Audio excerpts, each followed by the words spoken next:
Desde tiempos antiguos, la humanidad ha sentido una mezcla de miedo, curiosidad y fascinación por los animales salvajes. Mucho antes de que existieran los zoológicos modernos, los reyes y los imperios mantenían colecciones privadas de criaturas exóticas como símbolo de poder, riqueza y dominio sobre la naturaleza. En estos espacios primitivos, más que un interés por estudiar o proteger a los animales, lo que prevalecía era el deseo de mostrar lo imposible. Tener bajo control lo que normalmente escapaba a la mano del ser humano. Los primeros registros de este fenómeno se remontan a más de 4000 años atrás, en las antiguas civilizaciones de Mesopotamia, Egipto y China. Los gobernantes mantenían recintos llenos de animales traídos de tierras lejanas, muchas veces obtenidos como tributo o botín de guerra. Leones, elefantes, avestruces y leopardos convivían en espacios diseñados no para su bienestar, sino para impresionar a los visitantes y reforzar el poder político del monarca. En el antiguo Egipto, por ejemplo, los faraones mantenían verdaderos jardines de animales, donde incluso se criaban especies sagradas como los babuinos y los cocodrilos del Nilo, asociados a dioses como Tot y Sobek. Estos animales eran tratados con reverencia, pero también con la intención de conectar el poder del faraón con las fuerzas divinas de la naturaleza. De alguna forma, mantener a una bestia salvaje era un acto de magia y control, un gesto simbólico que mostraba que los hombres podían coexistir y dominar lo salvaje. Mientras tanto, en China, durante la dinastía Shang, los emperadores construyeron grandes reservas amuralladas donde se mantenían ciervos, tigres y osos. Estos lugares, conocidos como Yu, combinaban el ocio con la caza y también tenían un carácter ritual. Eran los antecesores directos de los zoológicos imperiales que aparecerían siglos después. Así, los primeros zoológicos no eran lugares de conservación ni de educación, sino símbolos de poder y exotismo, vitrinas vivas donde la naturaleza se exhibía como trofeo. Lo que comenzó como un espectáculo para las élites pronto se convertiría, siglos más tarde, en una forma de curiosidad pública, marcando el inicio de una larga evolución en la relación entre los humanos y los animales. A medida que las civilizaciones crecían y las rutas comerciales conectaban regiones cada vez más lejanas, los animales exóticos comenzaron a viajar junto con los tesoros, los esclavos y las especias. Así nacieron los jardines de fieras, los predecesores directos de los zoológicos, donde los reyes y emperadores reunían bestias de todo el mundo conocido. En estas colecciones, la naturaleza se transformaba en espectáculo, y el dominio sobre las criaturas más peligrosas simbolizaba el dominio sobre el propio mundo. Uno de los ejemplos más impresionantes proviene de la antigua Asiria, donde el rey Ashurbanipal, quien gobernó en el siglo VII a.C., construyó uno de los primeros parques zoológicos documentados. En su capital, Nínive, mantenía leones, elefantes, camellos y panteras, y los utilizaba en fastuosas cacerías reales que eran inmortalizadas en bajorrelieves de piedra. Estas representaciones no eran simples obras de arte, eran propaganda política, una forma de mostrar que el rey podía enfrentar y vencer al caos representado por las fieras. En el imperio persa, los monarcas de la dinastía aqueménida poseían jardines similares, llamados paraísos, de donde proviene curiosamente la palabra paraíso. Eran extensos parques amurallados con árboles, flores y animales salvajes. Allí se mezclaban el placer estético, la caza ritual y la idea de orden divino. Tener animales de distintas partes del mundo significaba que el rey gobernaba sobre todas las tierras donde esos animales existían, pero quizás ninguna civilización antigua llevó esta idea tan lejos como la Roma imperial. Los romanos convirtieron la posesión y exhibición de animales exóticos en un espectáculo masivo. Los anfiteatros, como el Coliseo, se llenaban con miles de personas ansiosas por ver leones africanos, tigres asiáticos o elefantes traídos de tierras lejanas. Sin embargo, los animales no estaban allí para ser admirados, sino para morir. Las venaciones, combates entre hombres y bestias, eran un símbolo brutal de poder y control. En el fondo, tanto los asirios como los romanos compartían la misma visión. El zoológico como símbolo de grandeza, no como refugio de vida. Estos jardines de fieras eran más que lugares de conocimiento, escenarios donde el ser humano reafirmaba su superioridad sobre la naturaleza. Pero lentamente algo empezaría a cambiar. Con el paso de los siglos, la curiosidad reemplazaría al miedo, y la ciencia comenzaría a mirar a los animales no como trofeos, sino como sujetos de estudio. Con la caída del Imperio Romano, gran parte de los jardines de fieras desaparecieron junto con las estructuras de poder que los mantenían. Sin embargo, la fascinación por los animales exóticos nunca se extinguió. Durante la Edad Media, esa curiosidad se transformó y tomó nuevos significados. Lo que antes había sido símbolo de dominio imperial se convirtió en una expresión de misterio, fe y conocimiento. En el mundo islámico, los califas y sultanes mantuvieron la tradición de las colecciones animales, pero con un enfoque más contemplativo y filosófico. En lugares como Bagdad, El Cairo o Córdoba, los animales eran vistos como manifestaciones de la grandeza de la creación divina. El califa al-Mu'tasim y más tarde Harún al-Rashid, por ejemplo, poseían jardines donde convivían especies de África, Asia y Europa. Allí, la observación de los animales tenía un matiz espiritual. Entender sus comportamientos era una forma de conocer la sabiduría de Dios. En Europa la situación era diferente. Tras siglos de guerras y aislamiento, las bestias exóticas eran casi imposibles de conseguir, y por eso se convirtieron en símbolos de poder casi mítico. Los reyes y nobles más poderosos mantenían pequeñas colecciones privadas llamadas menageries, donde alojaban criaturas que parecían sacadas de un bestiario fantástico. Leones, leopardos, osos e incluso jirafas, traídas desde tierras lejanas por comerciantes o embajadores. Uno de los zoológicos más famosos de esta época fue el del rey Enrique I de Inglaterra, quien en el siglo XII construyó una colección de fieras en el Palacio de Woodstock. Años más tarde, Enrique III trasladaría estos animales a la Torre de Londres, dando origen a uno de los zoológicos más antiguos de Europa. Allí, los visitantes podían ver leones, osos polares e incluso un elefante, regalos diplomáticos de monarcas extranjeros. Lo curioso es que en muchos casos nadie sabía cómo cuidarlos realmente. La mayoría de los animales moría pronto, víctimas del clima o del desconocimiento humano. Mientras tanto, los monasterios y las universidades comenzaron a interesarse por los animales desde otro punto de vista, el científico y simbólico. Los monjes copiaban e ilustraban los llamados bestiarios, libros donde cada criatura, real o imaginaria, representaba una enseñanza moral o religiosa. Así, el león simbolizaba a Cristo, la serpiente al pecado y el unicornio a la pureza. Durante la Edad Media, el zoológico seguía siendo un espectáculo, pero empezaba a insinuarse algo nuevo. Una mirada de observación, una curiosidad que más tarde daría paso a la ciencia moderna. Poco a poco, la humanidad comenzaba a ver en los animales no solo símbolos o trofeos, sino reflejos de sí misma. Con la llegada del Renacimiento, Europa experimentó una revolución en la forma de ver el mundo. El ser humano empezó a dejar atrás la visión puramente religiosa del universo y a observarlo con ojos de explorador y científico. En ese contexto, los animales se convirtieron en una ventana hacia lo desconocido, y los zoológicos, o más bien las menageries renacentistas, empezaron a transformarse en laboratorios vivientes para la curiosidad humana. Los viajes de exploración al Nuevo Mundo, África y Asia trajeron consigo una avalancha de especies jamás vistas en Europa. Los puertos de Lisboa, Sevilla y Venecia se llenaron de criaturas exóticas, loros multicolores, monos, serpientes gigantes e incluso animales míticos que hasta entonces solo existían en los bestiarios. Los reyes, papas y nobles compitieron por reunir las colecciones más impresionantes, no solo para exhibir poder, sino también para demostrar conocimiento. El Papa León X, por ejemplo, tenía un zoológico en el Vaticano donde convivían leones, leopardos y una elefanta llamada Jano, regalo del rey de Portugal. Jano se volvió famosa en toda Roma y simbolizó la conexión entre los continentes recién explorados. Pero más allá del asombro, estos animales despertaron preguntas que los sabios del Renacimiento estaban ansiosos por responder. ¿Cómo vivían?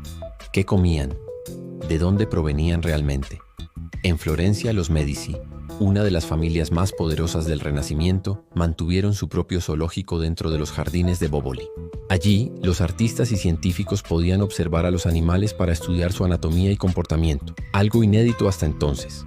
Los dibujantes, entre ellos Leonardo da Vinci, encontraron en estas criaturas modelos perfectos para entender la estructura del movimiento, la musculatura y la vida. El zoológico renacentista era aún un espectáculo de lujo, pero ya empezaba a mostrar un cambio profundo, el paso de la ostentación a la observación. Los animales seguían siendo objetos de admiración, pero también se transformaban en objetos de estudio. Era el inicio de una nueva relación entre el ser humano y la naturaleza, una relación basada en el deseo de comprender, no solo de poseer. Así, entre palacios y jardines, el zoológico comenzó a dejar de ser un símbolo de poder divino para convertirse en un espacio de curiosidad racional. Los príncipes y eruditos del Renacimiento no solo coleccionaban animales, sino también conocimiento. Y ese cambio marcaría el camino hacia la creación del zoológico moderno que hoy conocemos. Durante el siglo XVIII, en plena era de la Ilustración, Europa vivió un cambio profundo en su forma de pensar. La razón y la observación científica se convirtieron en las nuevas herramientas para entender el mundo. En este contexto, los zoológicos dejaron de ser colecciones privadas de los reyes y comenzaron a transformarse en instituciones públicas dedicadas al conocimiento. El interés por la naturaleza y la clasificación de las especies se disparó gracias a naturalistas como Carl Linnaeus, quien desarrolló el sistema moderno de nomenclatura biológica. Por primera vez, los animales no solo eran curiosidades exóticas, sino piezas de un gigantesco rompecabezas biológico que la humanidad intentaba descifrar. Los zoológicos pasaron a ser laboratorios al aire libre, donde los científicos podían observar, comparar y documentar especies provenientes de todos los rincones del planeta. Un ejemplo emblemático de esta nueva visión fue el Ménagerie du Jardin des Plantes en París, fundado en 1793 durante la Revolución Francesa. Lo que alguna vez fue el zoológico de la realeza se convirtió en un centro científico abierto al público, donde cualquier persona podía maravillarse ante la diversidad del reino animal. La idea era simple pero revolucionaria: acercar el conocimiento a las masas. Los visitantes ya no acudían solo por espectáculo, sino también por educación. En Inglaterra, el pensamiento ilustrado inspiró la creación del Zoological Society of London en 1826, que daría origen al famoso London Zoo, uno de los primeros zoológicos verdaderamente científicos del mundo. Aquí, los animales eran observados con fines de estudio y conservación, y no únicamente como entretenimiento. Incluso se diseñaron jaulas y recintos que intentaban imitar, en la medida de lo posible, los hábitats naturales de las especies. El zoológico ilustrado representó un cambio de paradigma. Por primera vez, el hombre empezó a ver a los animales no como trofeos de poder, sino como seres vivos dignos de estudio y respeto. Los naturalistas, exploradores y artistas se unieron para documentar la vida salvaje en dibujos, diarios y catálogos. Las expediciones científicas, como las de Alexander von Humboldt o Charles Darwin, trajeron consigo un aluvión de nuevas especies que llenaron los zoológicos y museos europeos, alimentando el deseo colectivo de entender la vida en la Tierra. Era el amanecer de una nueva etapa. El zoológico como institución educativa y científica, un espejo del espíritu racionalista de la época. Pero, aunque la ciencia guiaba sus pasos, aún quedaban rastros de su pasado como espectáculo y símbolo de poder. Una tensión que definiría su evolución en los siglos venideros. Durante el siglo XIX, los zoológicos se convirtieron en una mezcla fascinante de conocimiento científico y entretenimiento popular. Era la época victoriana, un periodo marcado por la expansión colonial, la revolución industrial y una curiosidad insaciable por todo lo exótico. Las ciudades crecían, los imperios se extendían, y los zoológicos se transformaron en símbolos del progreso humano y del dominio del hombre sobre la naturaleza. En el corazón de Londres, el London Zoo, fundado oficialmente en 1828, se convirtió en el modelo a seguir por todo Occidente. Allí no solo se mostraban animales nunca antes vistos por el público europeo, sino que se realizaban experimentos y estudios pioneros sobre comportamiento animal, biología y reproducción en cautiverio. Por primera vez, la observación científica y la exhibición pública coexistían en un mismo espacio. Sin embargo, detrás de esa fachada ilustrada, también se escondía una realidad menos romántica. Muchos animales eran capturados y transportados en condiciones extremas, víctimas del comercio colonial y de la demanda de los zoológicos europeos. La fascinación por lo exótico alcanzó niveles extraordinarios. Elefantes de la India, jirafas de África, tigres de Bengala y osos polares del Ártico eran los protagonistas de un espectáculo que mezclaba asombro y poder. Los zoológicos se convirtieron en lugares de paseo dominical para las familias urbanas, pero también en herramientas ideológicas. Representaban la idea de que el imperio podía dominar no solo territorios, sino también el reino animal. En paralelo, las grandes capitales del mundo comenzaron a fundar sus propios zoológicos. El Jardín Zoológico de Berlín, 1844, el Zoológico de Viena, que se amplió y modernizó, el Zoológico de Dublín, 1831, y el Zoológico de Nueva York, 1899. Cada uno de ellos tenía su propio enfoque, pero todos compartían la ambición de reunir la mayor colección de especies posible. La arquitectura también jugó un papel crucial en esta era. Los recintos se diseñaban con una estética que combinaba hierro forjado, vidrio y piedra, reflejando el estilo industrial de la época. Incluso los hábitats artificiales eran pensados como escenarios teatrales, donde los animales se exhibían ante el público como si fueran actores en una representación del mundo natural. Sin embargo, no todo era espectáculo. En medio de la fiebre imperial y la curiosidad científica, comenzaron a surgir las primeras voces críticas que denunciaban el sufrimiento de los animales en cautiverio. Algunos naturalistas y filósofos planteaban preguntas incómodas. ¿Hasta qué punto la observación justificaba la privación de libertad? ¿Era posible educar y entretener sin causar daño? El zoológico victoriano fue, en muchos sentidos, un espejo de la humanidad de su tiempo. Ambicioso, curioso, contradictorio y profundamente influenciado por la idea de control. Representó un puente entre la antigua visión de los zoológicos como símbolos de poder y su futura transformación en espacios dedicados al respeto y la conservación de la vida animal. A comienzos del siglo XX, el mundo empezó a cambiar, y con él también la manera en que las personas veían a los animales. Las guerras, los avances científicos y el surgimiento de movimientos éticos transformaron poco a poco la función de los zoológicos. Ya no se trataba únicamente de exhibir criaturas exóticas para el asombro del público, sino de comprenderlas, protegerlas y aprender de ellas. El cambio fue impulsado en gran parte por el desarrollo de la biología moderna y la ecología. Científicos comenzaron a advertir que muchas especies estaban desapareciendo a un ritmo alarmante, víctimas de la caza excesiva, la destrucción de hábitats y el comercio ilegal. Los zoológicos, que antes habían contribuido a ese problema al capturar animales salvajes, empezaron a repensar su propósito. Si no podían ser refugios de libertad, al menos podrían ser refugios de supervivencia. A mediados del siglo XX surgieron las primeras programas de reproducción en cautiverio, como una respuesta a la extinción de especies. El Zoo de Londres, el Zoo de San Diego y el Zoo de Basilea, en Suiza, se convirtieron en pioneros en la crianza de animales amenazados, como el panda gigante, el cóndor de California o el rinoceronte blanco. Ya no se trataba de acumular animales raros, sino de preservar la diversidad biológica del planeta. También cambió la manera en que los zoológicos se diseñaban. Se abandonaron las jaulas de hierro y los barrotes visibles, reemplazándolos por espacios más amplios y naturales que intentaban recrear los ecosistemas originales. En lugar de jaulas, surgieron hábitats con vegetación, lagos y rocas, donde los visitantes podían observar a los animales sin sentir que estaban en prisión. Este nuevo enfoque buscaba educar desde la empatía, mostrando a los animales como seres vivos con comportamientos complejos, no como trofeos exóticos. Además, se fundaron organizaciones internacionales como la Asociación Mundial de Zoológicos y Acuarios, UIAZA, que establecieron normas éticas y científicas para garantizar el bienestar animal y promover la conservación. En muchos países, los zoológicos se transformaron en centros educativos, ofreciendo talleres, charlas y actividades para inspirar el respeto por la naturaleza. El siglo XX también trajo consigo una nueva conciencia ambiental. La humanidad comenzaba a comprender que su destino estaba entrelazado con el de los animales y los ecosistemas. Los zoológicos, ahora convertidos en aliados de la ciencia y la educación, se adaptaron a esa nueva misión: ser guardianes de un mundo en peligro. Sin embargo, no todo fue un camino limpio. Muchos críticos señalaron que aunque los zoológicos modernos hablaban de conservación, seguían siendo espacios de confinamiento. La tensión entre educación y cautiverio seguía viva, recordando que la relación entre humanos y animales aún debía evolucionar. El zoológico del siglo XX fue en esencia una institución en transformación, de símbolo imperial a santuario de vida, un reflejo de la lenta pero constante maduración moral de la humanidad frente al resto de las especies. Hoy, en pleno siglo XXI, los zoológicos viven una de las etapas más complejas y debatidas de su historia. Por un lado, se han convertido en centros científicos de investigación y conservación más avanzados que nunca.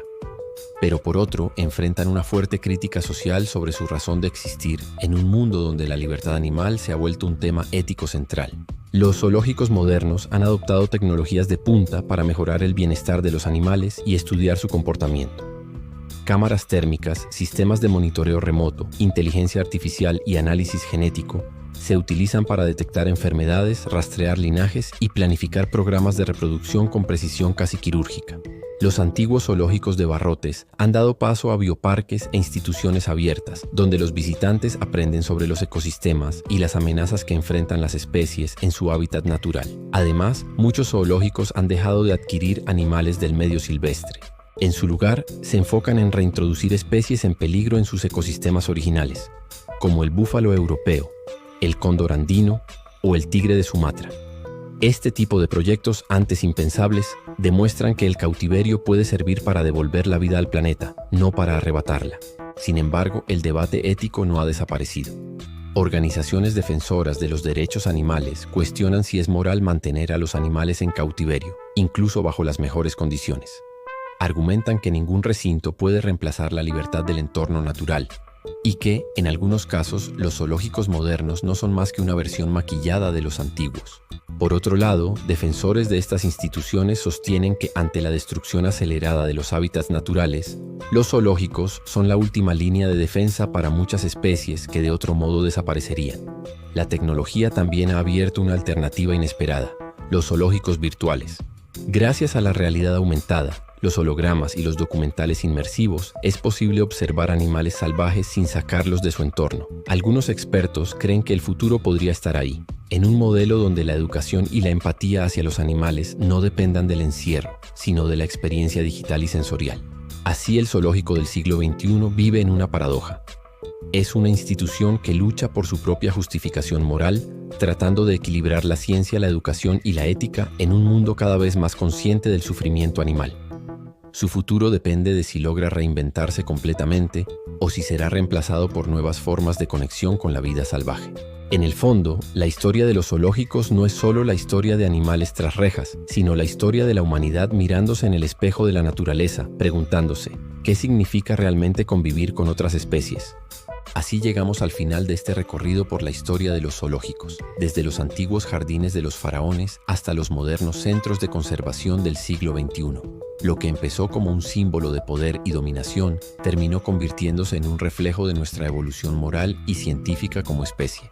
A lo largo del tiempo, los zoológicos nos han mostrado tanto nuestras luces como nuestras sombras. La curiosidad que nos impulsa a conocer la vida en todas sus formas y la arrogancia que a veces nos lleva a querer controlarla.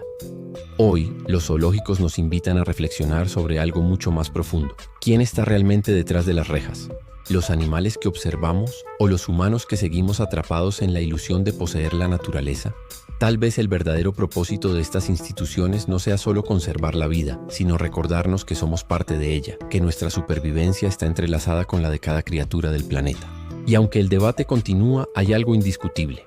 Los zoológicos en su esencia nos han ayudado a reconectar con el mundo natural, a despertar la empatía y a comprender la urgencia de proteger lo que aún queda vivo allá afuera. Porque el futuro de la vida en la Tierra dependerá de si aprendemos al fin a observar sin dominar. Si disfrutaste conocer esta historia tanto como yo disfruté contártela, no olvides suscribirte a O Historia en Bits, activar la campanita para no perderte ninguno de nuestros videos y dejar tu comentario contándome. ¿Crees que los zoológicos deberían seguir existiendo o es hora de dejarlos atrás? Gracias por acompañarme en este viaje por los orígenes del mundo. Nos vemos en el próximo episodio, donde seguiremos explorando las historias que dieron forma a nuestra civilización. Hasta entonces, observa, reflexiona y recuerda. La historia también vive detrás de los barrotes.